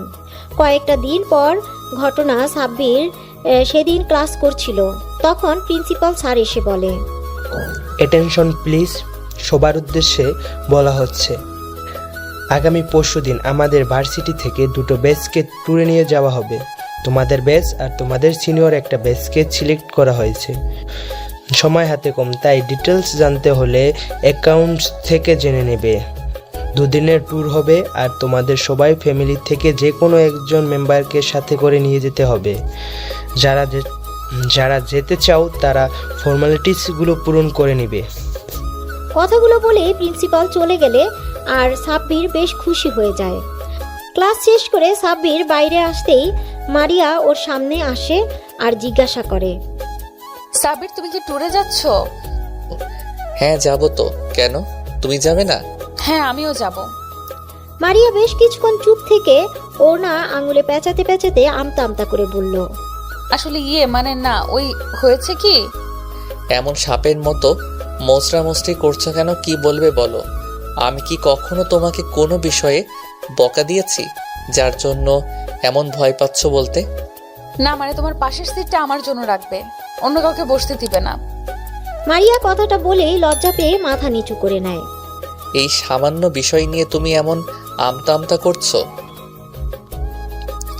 এতে এত সংকোচ করার কি আছে? তুমি আমার ফ্রেন্ড, তুমি আমার পাশে বসতেই পারো। সাব্বিরের কথা শুনে মারিয়া বেশ খুশি হয়ে যায় আর খুশির ঠেলায় হুট করে সাব্বিরকে জড়িয়ে ধরে গালে কিস করে দেয়। মারিয়ার কর্মকাণ্ডে সাব্বিরের চোখ বড় বড় করে মারিয়ার দিকে তাকায়, আর তাতেই মারিয়া লজ্জা পেয়ে যায়। বুঝতে পারে কি করেছে। অতিরিক্ত খুশিতে এমন একটা কাজ করে ফেলেছে, কিন্তু এখন সাব্বিরকে কিভাবে বোঝাবে? মারিয়া লজ্জা পেয়ে দৌড়ে সেখান থেকে পালিয়ে যায়, আর সাব্বির ওদিক এদিক তাকিয়ে মাথা চুলকাতে চুলকাতে মুচকে একটা হাসি দিয়ে চলে যায়। দুদিন পর সাব্বির ট্যুরে যাওয়ার জন্য বাসে উঠে সিটে বসে আসে। সাব্বির আজকে মন খারাপ। আচ্ছা, আপনারা হয়তো ভাবছেন কেন ওর মন খারাপ, সবই বুঝতে পারবেন। তো যাওয়ার সময় হয়ে আসলে মারিয়া এসে সাব্বিরের পাশে বসতে গেলে তখনই কোথা থেকে তিন্নি এসে মারিয়াকে সরিয়ে দিয়ে সাব্বিরের পাশে বসে পড়ে। এবার আপনারা বুঝতে পারলেন তো সাব্বিরের মন খারাপের কারণ। মারিয়ার অনেক কষ্ট হচ্ছে সাব্বিরের পাশে তিন্নিকে দেখে, তারপরও মারিয়ার কিছু বলে না। সাব্বিরের পিছনের সিটে বসে পড়ে। তিন্নি সাব্বিরের কাঁধে মাথা দিয়ে ওর একটা হাত জড়িয়ে ধরে চোখ বন্ধ করে নেয়, যেটা দেখে মারিয়া আর নিজেকে কন্ট্রোল করতে পারে না। ও কান্না করে দেয়। তারপর একটা সময় কান্না করতে করতে ঘুমিয়ে পড়ে। উফ তিন্নি, বাসের মধ্যে এগুলো কি করছিস? সবাই কি ভাববে? একটু দূরে সরে বস, এটা বাসা নয়, পাবলিক প্লেস। ভাইয়া, তুমি আমাকে বকা দিচ্ছ? আমি কি তোমাকে একটু জড়িয়ে ধরতে পারি না? আমার তো বাসে ভয় লাগে, ওই জন্য তো তোমার কাঁধে মাথা রেখেছি, আর তুমি আমাকে বকা দিচ্ছ। দেখ তিন্নি, তোর বাসে ভয় লাগে এজন্য আমি তোকে আমার সাথে আসতে বারণ করেছিলাম, কিন্তু তুই কি করলি? আম্মুকে দিয়ে শেষমেশ আমাকে রাজি করালি। তাহলে এখন এসব বলছিস কেন? আমাকে ছাড় আর দূরে সরে বস। কথাগুলো বলে সাব্বির তিন্নির থেকে নিজেকে ছাড়িয়ে নেয়। বেশ কয়েক ঘন্টা পর ওরা নির্দিষ্ট গন্তব্যস্থলে পৌঁছায় যায়। বাস থামতেই বা সবাই এক এক করে বাস থেকে নেমে যায়, কিন্তু সাব্বির খেয়াল করে মারিয়া নামছে না। সাব্বির আবারও বাসে উঠে গেলে তিন্নি ওর হাত ধরে আটকে দিতে বলে। কোথায় যাচ্ছ ভাইয়া? আমি তো এখানে। তিন্নি, হাতটা ছাড়, আমি মারিয়াকে খুঁজতে যাচ্ছি। ও এখনো বাসা থেকে নামেনি। আমার হাতটা ছাড়, আমি ওকে নিয়ে আসি। কেন? তোমার ওকে আনতে যেতে হবে কেন? ও কি একা একা আসতে পারে না নাকি? উনি কি আনন্দ? কোনো বাচ্চা আসতে পারবে না? ও বাসা থেকে নামলো কি নামলো না তাতে তোমার কি? সব সময় তোমাকে কেন যেতে হবে? তোমাকে আমি কোথাও যেতে দিব না। তিন্নির কথা শুনে সাব্বির বেশ রেগে যায় আর বলে, লিমিট ক্রস করিস না। তিন্নি, হাতটা ছাড়। মারিয়া আমার বেস্ট ফ্রেন্ড, ওর সম্বন্ধে তুমি এরকম করে আর একটা ওয়ার্ড বললে আমার থেকে খারাপ আর কেউ হবে না। তুই আমার বোন আর ও আমার বেস্ট ফ্রেন্ড, তাই তুই তোর লিমিটের মধ্যে থাক। সাব্বির তিন্নির হাত থেকে নিজের হাতটা ছাড়িয়ে নিয়ে বাসের ভিতরে যায়। গিয়ে দেখে মারিয়া জানালার ধারে মাথা ঠেকিয়ে ঘুমিয়ে পড়েছে। সাব্বির গিয়ে মারিয়ার পাশে বসে। খেয়াল করে ওকে ঘুমন্ত অবস্থায় একদম পরীর মতো লাগছে। মারিয়ার মায়াবী মুখটা সাব্বিরের কাছে এত সুন্দর লাগছে, মনে হচ্ছে এই মুখের দিকে তাকিয়ে থেকেও সারাটা জীবন পার করে দিতে পারবে। কতক্ষণ এভাবে তাকিয়েছিল সাব্বিরের জানা নেই। একটু পর মারিয়া চোখ মিটমিট করে তাকিয়ে দেখে সাব্বির এক ঘোর লাগা দৃষ্টিতে ওর দিকে তাকিয়ে আছে। মারিয়াকে এমন ড্যাব ড্যাব করে তাকিয়ে থাকতে দেখে মারিয়া বেশ খানিকটা লজ্জা পেয়ে যায়। ও তখনকার সব ঘটনা নিমিষেই ভুলে যায়। হালকা কাশি দিয়ে সাব্বিরের ধ্যান ভাঙানোর চেষ্টা করে, কিন্তু কোনো লাভ হয় না। সাব্বির যেন একটা অন্য জগতে চলে গেছে। শেষমেশে মারিয়া বাধ্য হয়ে সাব্বিরকে ধাক্কা দিয়ে ডাকতেই ও হকচকিয়ে যায়। মারিয়ার এরকম কর্মকাণ্ডে সাব্বির এদিক ওদিক তাকিয়ে বোঝার চেষ্টা করছে যে ও এতক্ষণ কি করছিল। যখন নিজের করা বোকামির কথা বুঝতে পারে তখন আমতা আমতা করে বলে, না মানে আসলে হয়েছে কি, আমি তোমাকে নিতে এসেছিলাম। সবাই বাস থেকে নেমে গেছে, কিন্তু তোমাকে কোথাও দেখতে পাচ্ছিলাম না। তাই ভাবলাম বসে আছো আর এসে দেখি তুমি ঘুমাচ্ছ, তাই তোমাকে জাগানোর ইচ্ছা হয়নি, সেজন্যই অপেক্ষা করছিলাম। আচ্ছা তাই বুঝি। তো আমার ঘুম যেন হাওয়া ভাঙে, সেজন্য কি তুমি নিজেও ঘুমিয়ে গেছো? আমি কখন থেকে তোমাকে ডাকছি আর তুমি অন্য জগতে চলে গেছো? মারিয়ার কথা শুনে সাব্বির মাথা চুলকাতে চুলকাতে বলে, না ওই আর কি একটু একটু। সাব্বিরের কথাতে মারিয়া আবারও একটা ভুল সাব্বিরের কথাতে মারিয়া আবারও একটা ভুবন ভুলানো হাসি দেয়, যে হাসিটা সাব্বিরের বুকের বা পাশে গিয়ে লাগে। তখন ও নিজেও হাসে। বাসের মধ্যে দুজনে হাসির শব্দ শুনে তিন্নি আর বাইরে থাকতে পারল না। ও বাসের ভিতরে উঠে এসে দেখে যে সাব্বির আর মারিয়া হাসছে। মারিয়া হাসতে হাসতে একেবারে সাব্বিরের গায়ের উপর ঢলে পড়ছিল। এমন কিছু দেখে তিন্নি রেগে হনহন করে সাব্বিরদের সামনে এসে বলে, কি হচ্ছে কি ভাইয়া? সবাই বাইরে তোমার জন্য অপেক্ষা করছে আর তোমরা এখানে কি করছো? তুমি এক্ষুনি আমার সাথে চলো। তিন্নি কাউকে কিছু বলার সুযোগ না দিয়ে সাব্বিরের একটা হাত ধরে টানতে টানতে নিয়ে যেতে লাগলো। তিন্নির এমন বিহেভিয়ারে মারিয়া তখনকার কথাগুলো মনে পড়ে, আর সাথে সাথে ওর মন খারাপ হয়ে যায়। তিন্নি সাব্বিরকে নিয়ে চলে যায়, আর মারিয়াও ওদের পেছন পেছন বাস থেকে নেমে পড়ে। মারিয়া ওর বান্ধবীদের সাথে আড্ডা দিতে লাগলো। সবার সাথে আড্ডা দিয়ে মারিয়ার মনটা ভালো হয়ে যায়। তারপর ওরা সবাই মিলে যে হোটেল বুক করেছিল সেখানে চলে যায়। হোটেলের প্রত্যেকটা রুমে 5 জন করে থাকতে পারবে। মারিয়া ওর বান্ধবীরা একটা রুমে চলে যায়। সাব্বির ভাইয়া, আমি ওই মেয়েগুলোর সাথে এক রুমে থাকবো না। তুমি কিছু একটা করো। আমি কিভাবে তোমাকে ছাড়া থাকবো? আমার রাতে একা ঘুম আসবে না। আমি নতুন জায়গায় ঘুমাতে পারি না। নতুন জায়গায় একা একা থাকলে আমার অনেক ভয় লাগে। তিন্নির কথা শুনে সাব্বির রেগে গেল আর বলল, তিন্নি, তুই কি বলছিস এসব? তোর কি মাথা ঠিক আছে? তুই কি পাগল টাগল হয়ে গেলি নাকি? তুই কি ছোট বাচ্চা নাকি যে তুই আমার রুমে থাকবি? তোকে আমি আগে আসতে বারণ করেছিলাম, আর এখন এখানে এসে এরকম নাটক করছিস? এসব নাটক বন্ধ কর। তোকে কি একা একটা রুম দেওয়া হয়েছে যে তুই একা থাকতে ভয় পাবি? তোর সাথে ওই রুমে আরও 4টে মেয়ে থাকবে, আর আমার এই রুমে আরও 4টে ছেলে থাকবে। এখন ঢং না করে সোজা নিজের রুমে যা। অনেক রাত হয়ে গেছে, রুমে গিয়ে ঘুমিয়ে পড়। কালকে সকালে আবার বেরোতে হবে, তারপর রাতে আবার এখান থেকে বাসায় ফিরতে হবে। ভাইয়া ভাইয়া, তুমি আমাকে এমন করে বলতে পারলে? আমি ওদের সাথে থাকবো। ওরা কি আমার পরিচিত নাকি? পিচ্ছি পড়ি, এই পাগলি, তুই কান্না করছিস কেন? দেখ, আমি তো শুধু তোকে কথাগুলো বোঝানোর জন্যই এমন করে বললাম, না হলে তুই তো আমার কথা বুঝতেই চাইছিলি না। এখন কান্না বন্ধ করে রুমে যা, ফ্রেশ হয়ে ঘুমিয়ে পড়। আচ্ছা ঠিক আছে, যাচ্ছি। কালকে কিন্তু তুমি আমার সাথে করবে, আর কারোর সাথে না। কথা দাও, তবেই আমি যাব। আচ্ছা ঠিক আছে। সত্যি? Thank you thank you thank you thank you ভাইয়া, I love you. Tinni room থেকে চলে যায়। পরের দিন সকালবেলায় সবাই রেডি হয়ে নাস্তা করে হোটেলের বাইরে অপেক্ষা করছে সবার জন্য। সবাই নিচে আসলে প্রিন্সিপাল স্যার মানে মারিয়ার আব্বু বলে, সবার উদ্দেশ্যে বলছি, কেউ একা কোথাও যাবে না, সবাই সবার সাথে থাকবে। প্রিন্সিপালের কথাতে সবাই সম্মতি জানায়। তারপর সবাই ঘুরতে বেরিয়ে পড়ে। অন্যদিকে মারিয়া শুধু দূর থেকে সাব্বিরকে আর তিন্নিকে ফলো করছে। সাব্বিরের পাশে তিন্নিকে মারিয়া কিছুতেই মেনে নিতে পারছে না। মারিয়ার ভেতরটা কষ্টে ফেটে যাচ্ছে, কিন্তু কারোর সামনে প্রকাশ করছে না। মারিয়া অন্যমনস্ক হয়ে বান্ধবীদের সাথে ঘুরছে আর সাব্বিরকে ফলো করছে। সাব্বির যখনই মারিয়ার দিকে তাকাচ্ছে তখনই মারিয়া জোর করে হাসার চেষ্টা করছে। একটা সময় ওরা সবাই মিলে একটা লেকের পাড়ে আসে। লেকের পাড়ে আসতেই মারিয়ার বান্ধবীগুলো ওকে বলল, দেখ মারিয়া, তুই কিন্তু একদম লেকের ধারে যাবি না। তুই যে সাঁতার জানিস না সেটা কি তোর মনে আছে? একবার যদি পা পিছলে পড়ে যাস তাহলে এখান থেকে না আর বেঁচে ফিরতে পারবি না। মনে আছে রে দোস্ত, সবই মনে আছে, আমি কিছুই ভুলিনি। মারিয়াদের এই সমস্ত কথা তিন্নি আড়াল থেকে শুনে নেয় আর একটা ডেবিল হাসি দেয়। সাব্বির ফোন দিয়ে সুন্দর কিছু মুহূর্ত ক্যামেরা বন্দি করছিল। ও খেয়ালই করেনি মারিয়া কোথায় আছে। একটা সময় ওর বান্ধবীরা সবাই প্রকৃতির অনুরূপ সৌন্দর্য দেখছে আর মারিয়া একা হয়ে পড়ে। আর সেই সুযোগে পিছন থেকে তিন্নি গিয়ে ওকে ধাক্কা দিয়ে লেকের পানিতে ফেলে দেয়। মারিয়া লেকের পানিতে পড়ে সাথে সাথে চিৎকার দিয়ে ওঠে আর বারবার সবাইকে ডাকতে থাকে। তারপর বেশ কিছুক্ষণ মারিয়া চিৎকার করতেই সবাই ছুটে লেকের কাছে এসে দেখে মারিয়া পানিতে হাবুডুবু খাচ্ছে। প্রিন্সিপাল স্যার মারিয়া বলে চিৎকার দেয়।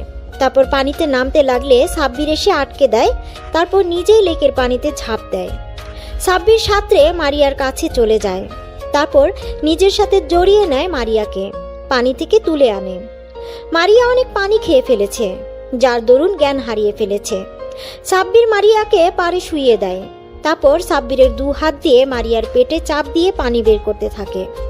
মারিয়া পেট থেকে পানি বের হওয়ার পরেও যখন ওর জ্ঞান ফিরছিল না, তখন সাব্বির ওর হাত ধরে ডাকতে থাকে, মারিয়া পাখি, এই মারিয়া পাখি, প্লিজ চোখ খোলে, একটু কথা বলো পাগলি আমার সাথে। না না, এই কিছুতেই হতে পারে না। আমার এত সাজানো প্ল্যানটা কিভাবে নষ্ট হলো? এইভাবে চললে একদমই হবে না। তাহলে সাব্বির আমার হাতছাড়া হয়ে যাবে, আর ওকে আমি কিছুতেই অন্য কারো হতে দিব না। সাব্বির শুধুই আমার। সাব্বিরকে আমি ছাড়া আর কেউ পাবে না। সাব্বিরের দিকে যদি অন্য কেউ তাকায়, তার চোখ আমি তুলে নিব। মারিয়া, তোর এত বড় সাহস! তুই আমার সাব্বিরকে নিজের করে পেতে চাইছিস? তোর বোনের মৃত্যুটা আমার হাতে হতো, কিন্তু ভাগ্যের খেলা, সে নিজের মৃত্যু নিজেই লিখে নিয়েছে। এখন তোর পালা। তিন্নি, তুই ভাব, তোকে বড় কিছু করতে হবে। মারিয়া, তুমি রেডি থাকো। এবার তোর সাথে যেটা হতে চলেছে সেটা তুই কল্পনাও করতে পারবি না। তিন্নিমা, আমার কি হয়েছে? এভাবে কান্না করছিস কেন? দরজাটা খোল, কি হয়েছে সেটা না বলে কিভাবে হবে? এভাবে খাওয়া দাওয়া বন্ধ করে রুমে দরজা লক করে কান্না করলে হবে? একটু দরজা খোল, বল মা কি হয়েছে? আম্মুর কথা শুনে তিন্নি রুমের ভেতর থেকে জোরে চিৎকার দিয়ে বলে, আন্টি, তুমি এখান থেকে চলে যাও। আমি কিচ্ছু খাবো না, আর রুমের দরজাও খুলবো না। এরকম করলে কেমন করে হবে? এমন জেদ ধরে থাকলে হবে? বল মা, দরজাটা একটু খোল। কি চাই বল? তোর যা চাই আমি তোকে দিব, শুধু একটা বার বল তোর কি চাই। দেখ, আমি তোকে সেটাই দিব। তাও দরজা খোল মা। তুই সারাদিন কিছু খাসনি, এভাবে না খেয়ে কান্নাকাটি করলে তো অসুস্থ হয়ে পড়বি। আন্টি, আমি যা বলবো তাই শুনবে তুমি? আমি যা চাইবো সেটাই দিবে, বলো। বললাম দিব, তুই একবার দরজাটা খোল মা। তুই যা বলবি সেটাই হবে। এইভাবে বললে হবে না। তুমি কথা দাও আমি যা চাইবো তাই দিবে, তাহলে আমি দরজা খুলবো, না হলে আমি দরজা খুলবো না। আচ্ছা ঠিক আছে, আমি কথা দিলাম, তুই যা বলবি সেটাই হবে। এখন দরজাটা খোল। আম্মুর কথাতে তিন্নি ছুটে এসে দরজা খুলে দেয়। তারপর আম্মুর হাতটা ধরে এনে বেডে বসিয়ে দেয়। তিন্নির আম্মুর পায়ের কাছে বসে পড়ে। তিন্নির আম্মুর একটা হাত মাথার উপর রেখে বলে, তাহলে আমার মাথায় হাত রেখে বলো, আমি এই মুহূর্তে তোমার কাছে যেতে চাইবো, তুমি সেটাই দিবে। মায়েরা কখনো সন্তানের মাথার উপর হাত দিয়ে কসম করে না, বুঝেছিস পাগলি মেয়ে? আমি একবার বলেছিলাম তুই যেটা বলবি সেটা চাইবি, আমি সেটাই তোকে দেওয়ার চেষ্টা করব। সত্যি তো? হ্যাঁ সত্যি। এবার বল তোমার কি চাই? আন্টি, আমি তোমার ছেলের বউ হতে চাই। আমি ঈশানকে অনেক ভালোবাসি। আমি তোমার ছেলেকে ছাড়া থাকতে পারবো না। তুমি যদি আমার বিয়েটা সাব্বিরের সাথে না দাও, তাহলে আমি নিজেকে শেষ করে দিব। আমি তোমার ছেলেকে নিজের থেকেও বেশি ভালোবাসি। ওকে ছাড়া থাকার কথা কল্পনা করতে পারি না। সাব্বির আমার জান, প্রাণ, কলিজা, সবকিছু। আমার পুরো মন মস্তিষ্কে বসবাস করে পুরুষটা সাব্বির। আন্টি, আমি তোমার ছেলেকে চাই, তুমি ওকে আমার করে দাও। আম্মু তিন্নির কথা শুনে চিন্তায় পড়ে গেল। উনি কি করবে সেটা ভেবে উঠতে পারছে না। আম্মু শুধু ভাবছে সাব্বির যদি অন্য কাউকে ভালোবাসে আর তিন্নিকে যদি বিয়ে করতে রাজি না হয়, তাহলে উনি তিন্নিকে দেওয়া কথা কিভাবে রাখবে। আর মেয়েটা যেভাবে পাগলামি শুরু করে দিয়েছে, এখন যদি ওকে অন্য কিছু বলা হয়, নিশ্চয়ই উল্টাপাল্টা কিছু করে ফেলবে। আর আম্মু ওকে কথা দিয়ে ফেলেছে, উনি এখন কথা কিভাবে ফিরিয়ে নেবে। অনেক ভাবনা চিন্তা করার পর আম্মু বলে, দেখো মা, তোমার পরিস্থিতি আমি বুঝতে পেরেছি, কিন্তু এটা সাব্বির লাইফের ব্যাপার। ওর লাইফের সিদ্ধান্ত আমি কিভাবে নিব? ও যদি অন্য কাউকে ভালোবেসে থাকে তখন কি হবে? তাছাড়া সাব্বিরকে না জিজ্ঞাসা করে আমি তোমাকে এত বড় একটা সিদ্ধান্ত নেই বলো? না না, আমি কিচ্ছু জানি না। তুমি আমাকে কথা দিয়েছো, আমি যা চাইবো তুমি তাই দেবে। আমার এখন তোমার ছেলেকে চাই, মানে চাই। আর বিয়েটা আমি কালকেই করতে চাই। আর যদি না হয়, আমি নিজেকে শেষ করে দিব। তিন্নির এরকম কথা শুনে আম্মু নিজের মন মস্তিষ্কের সাথে লড়াই করতে না পেরে তিন্নিকে কথা দিয়ে দেয় সাব্বিরের সাথেই ওর বিয়েটা দিবে, আর সেটা কালকেই। তিন্নি প্রচন্ড পরিমাণে খুশি হয়, কারণ সবটা ওর প্ল্যান অনুযায়ী হয়েছে। তারপর সন্ধ্যাবেলায় যখন সাব্বির বাসায় ফিরে, তখন আম্মু ড্রয়িং রুমে বসেছিল। সাব্বির রুমে যেতে গেলে আম্মু ওকে 26 শোন, তোর সাথে কথা আছে। জি আম্মু, বলো কি বলবে? তুই কি কাউকে ভালোবাসিস? মানে তোর কি কোনো পছন্দের মানুষ আছে? হঠাৎ এই প্রশ্ন কেন আম্মু? প্রশ্ন বদল প্রশ্ন চাইনি আমি, উত্তর চেয়েছি, উত্তরটা দাও। না আম্মু, আমি কাউকে ভালোবাসি না, আমার কোনো মনের মানুষ নেই। জন্মের পর থেকে আমি তোর কাছে কখনো কিছু চাইনি। আজকে যদি তোর কাছে কিছু চাই বা তোর জীবনের সবচেয়ে বড় সিদ্ধান্তটা যদি আমি নেই, তাহলে তুই কি সেটা মেনে নিবি? আম্মু, তুমি আমাকে পৃথিবীর আলো দেখিয়েছো, তোমার অধিকার আছে আমার সমস্ত বিষয়ে সিদ্ধান্ত নেওয়া। তুমি আর আব্বু ছাড়া আমার কে আছে বলো? তোমরা তো আমার পুরো পৃথিবী। তোমাদের জন্য কিছু করতে পারলে আমি নিজেকে ধন্য মনে করব। আম্মু, শুধু একবার বলো আমাকে কি করতে হবে বা তুমি কি চাও। তুমি যা বলবে আমি তাই শুনবো। আমি কথা দিলাম, তুমি যা বলবে আমি তাই শুনবো। এভাবে না, তুই আমার মাথায় হাত দিয়ে বল, আমি যা চাইবো তাই দিবি। কিরে, তুই চুপ করে আসিস কেন? বল, আমি যা চাইবো তাই দিবি। আমি চাই তোর সাথে তিন্নির বিয়ে দিতে। আমি আগামীকালকেই তোদের বিয়ে ব্যবস্থা করেছি। সাব্বিরের আম্মুর মুখে এরকম কথা শুনে যেন আকাশ থেকে পড়ল। ও নিজের কানকে বিশ্বাস করতে পারছে না। আম্মু নাকি তিন্নির সাথে ওর বিয়ে ঠিক করেছে। আম্মুর কথাটা শুনে সাব্বিরের বুকটা ধপ করে ওঠে, কারণ সাব্বিরের এই কয়দিনে খুব ভালোভাবেই বুঝতে পেরেছে ও মারিয়াকে প্রচণ্ড পরিমাণে ভালোবাসে, আর ওকে ছেড়ে থাকার কথা কল্পনাও করতে পারে না সাব্বির। দমটা বন্ধ হয়ে আসে, আর সেখানে অন্য কাউকে বিয়ে করার কথা ভাবলেও সাব্বিরের কষ্টে বুকটা ফেটে যাচ্ছে। সাব্বির এখন কি করবে? আম্মু ওর মাথায় হাত দিয়ে ওয়াদা করিয়েছে, আম্মু যা বলবে তাই শুনবে। সাব্বির কি বলবে কি করবে কিছুই বুঝতে পারছে না। তারপর ও নিজেকে স্বাভাবিক করে নিয়ে বলে, আম্মু, তুমি কি বলছো? তুমি জানো তিন্নিকে আমি বোনের নজরে দেখি, কখনো ওকে নিয়ে অন্য কিছু ভাবিনি। আমি ওকে সব সময় ছোট বোনের নজরে দেখি, আর আমার মাঝে তেমন কোনো সম্পর্ক নেই। তাহলে কেন তুমি ওর সাথে আমাকে বিয়ে দিতে চাইছো? আমি কোনো প্রশ্নের উত্তর দিতে চাইছি না, আমি শুধু আমার প্রশ্নের উত্তর চাইছি। তুই আমার কথাটা রাখবি নাকি আমার মরামুখ দেখবি? যে মানুষটা জন্ম দিয়েছে, ছোটবেলা থেকে ওকে লালন পালন করে মানুষ করেছে, সেই মানুষটা ওকে এতগুলো বছর আগলে রেখেছে, যে মানুষগুলো ওকে এত ভালোবাসা দিয়ে আজকে এই মানুষের মুখে মরার কথা শুনে সাব্বিরের বুকের ভেতরটা ঢক করে ওঠে। সাব্বির ওর আম্মুর মুখের দিকে তাকিয়ে আর কিছু না ভেবেই বলল, আম্মু, আমি বিয়েতে রাজি। আম্মু, তুমি বিয়ের ব্যবস্থা করো। কথাগুলো বলে সাব্বিরের আম্মুকে আর কোনো কিছু বলার সুযোগ না দিয়ে সোজা নিজের রুমে চলে গেল। তো পরের দিন বৃষ্টি আর ছায়া ছুটে এসে মারিয়ার সামনে দাঁড়ায় আর হাঁপাতে হাঁপাতে বলে, দোস্ত, শুনেছিস? কিরে, তোরা এমন করে হাঁপাচ্ছিস কেন? আর কি শুনবো? তুই জানিস আজকে সাব্বিরের বিয়ে, তারপর একটু পরেই। কি বলছিস এগুলো? আমরা সত্যি বলছি, একটু পর ওর কাজিনের সাথে সাব্বিরের বিয়ে। না না, এ হতে পারে না। কি কি বলছিস কি এইসব? তোদের মাথা ঠিক আছে? মারিয়া, আমাদের মাথা ঠিক আছে, আমরা কোনো নেশা করিনি। আরে আমার আম্মু সাব্বিরের আম্মুর বান্ধবী। আম্মু আজকে সকালে ওদের বাসায় গিয়েছে। আম্মু বলল হঠাৎ করে নাকি কালকে ওর আম্মু বিয়েটা ঠিক করেছে, আর সাব্বিরও নাকি বিয়েতে রাজি হয়ে গেছে। সাব্বিরের বিয়ের কথা শুনে মারিয়ার চোখ দিয়ে টপ টপ করে পানি পড়ছে।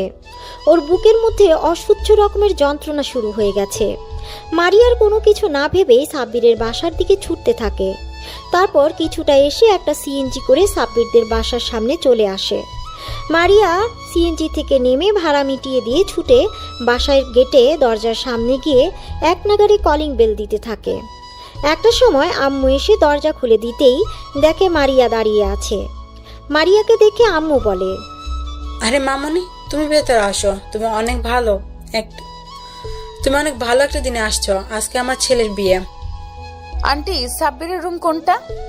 উপরে গিয়ে ডান দিকে রুমটা।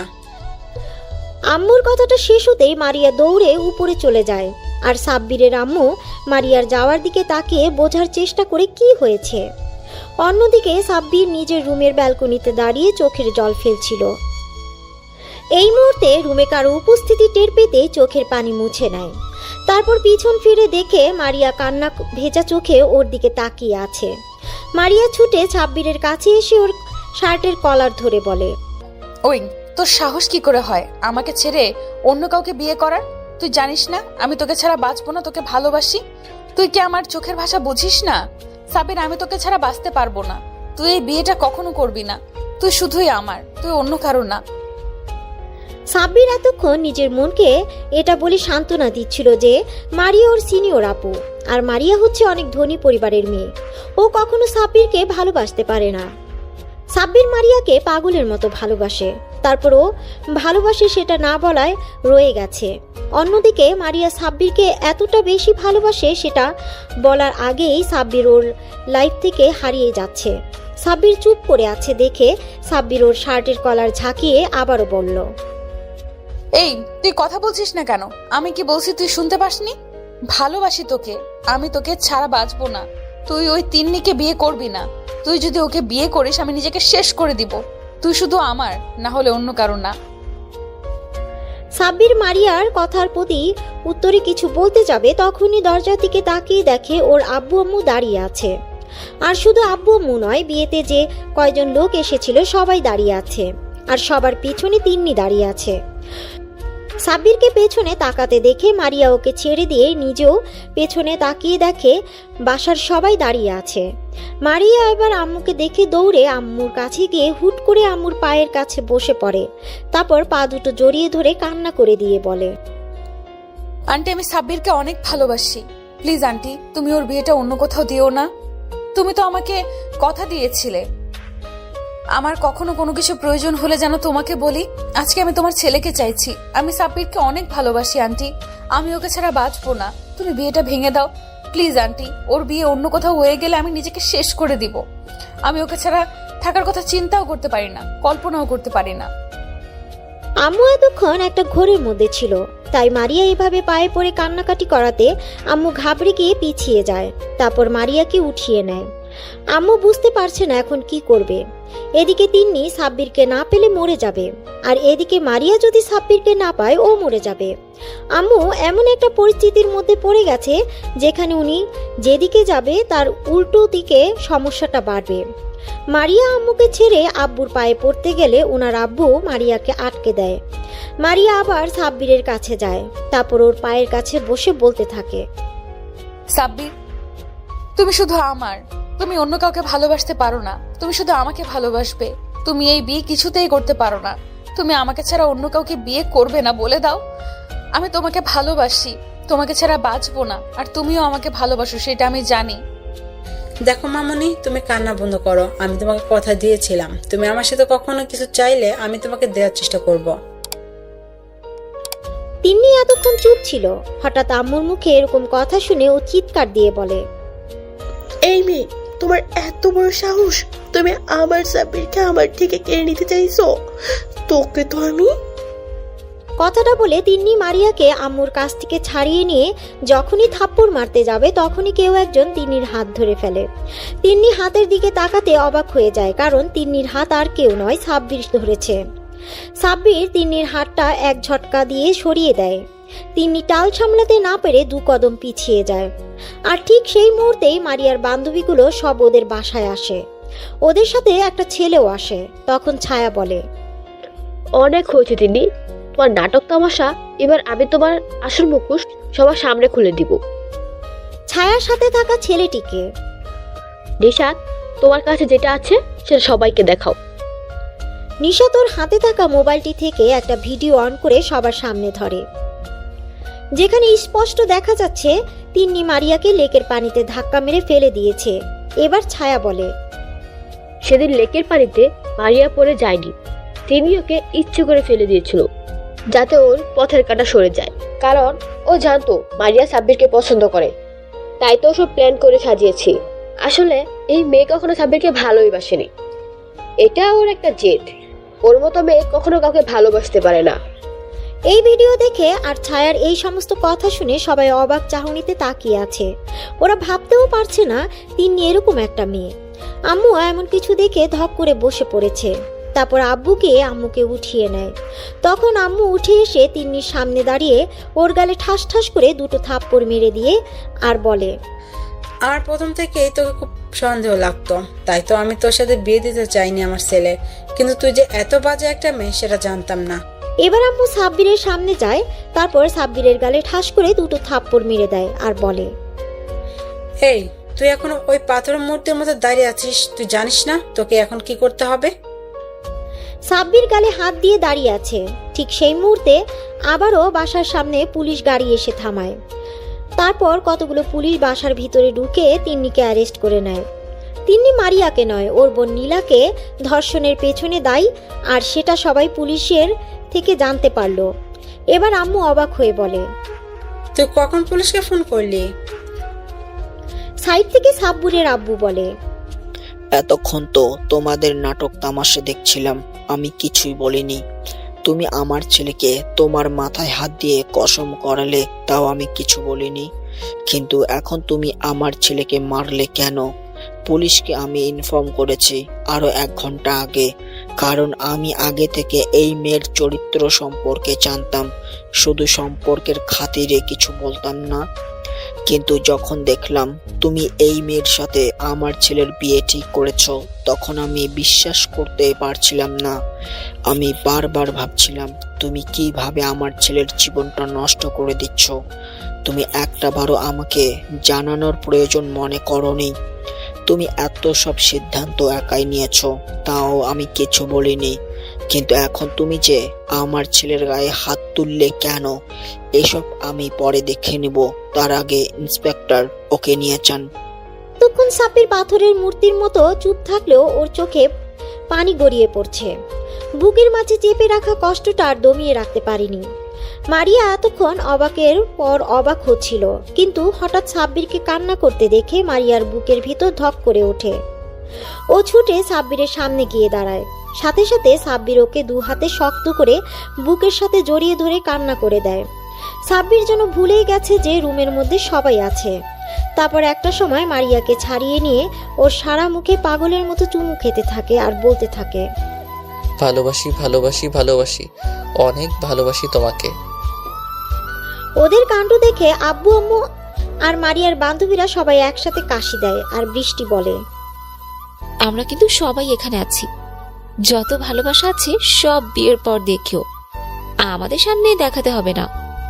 আমরা এখনো সিঙ্গেল, আমাদের কষ্ট তো একটু বোঝেন দুলা ভাই।